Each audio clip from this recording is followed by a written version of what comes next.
Imagine a cure capable of extending human life by 20 years by completely eradicating heart disease. Sounds like a dream, right?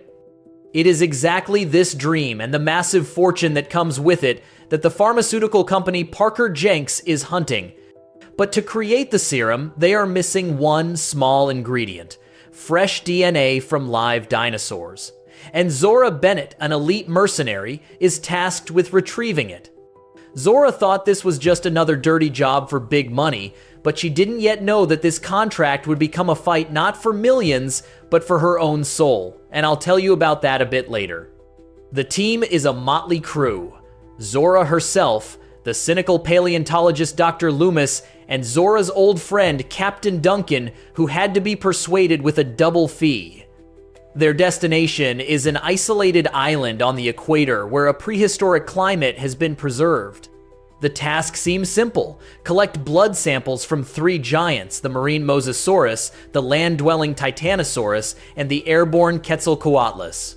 But none of them guessed that the island held a far more terrible secret than just wild beasts.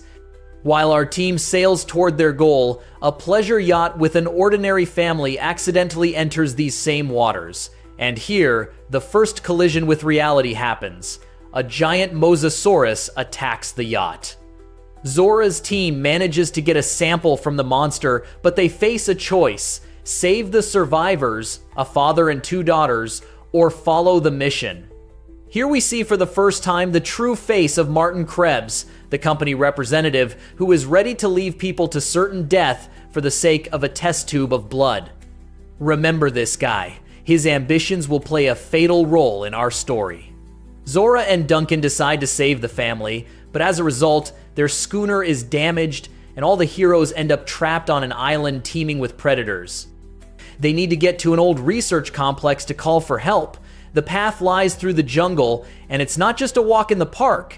It turns out this island was a laboratory for genetic experiments. The dinosaurs here aren't just animals, they are mutants. The heroes encounter a terrifying symbiosis, Spinosauri that don't just live on their own, but help the Mosasaurus herd prey. Nature here is working against man.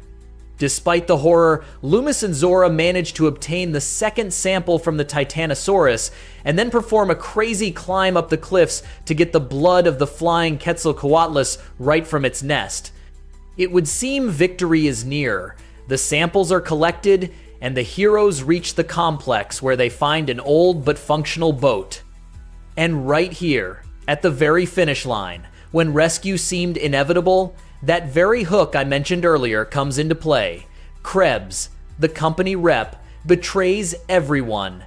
Threatening them with a gun, he tries to take the boat and the samples, leaving Zora, Duncan, and the family to be eaten by monsters. But he didn't account for one thing. When you have nothing left to lose, you become the most dangerous predator on the island.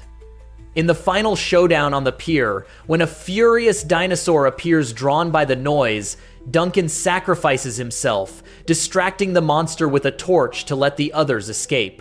It was the moment of truth. Zora and the survivors break out into the ocean. Fortunately, Duncan, the old sea wolf, also survives, miraculously making it to the boat. The film ends with a powerful moral choice. They have a cure worth trillions of dollars in their hands. Hand it over to a corporation that will make it available only to the chosen wealthy few? Zora makes a decision that changes everything. They release the formula to the public domain. Science for everyone, not just the elite. They didn't earn billions, but they preserved their humanity in a world of monsters.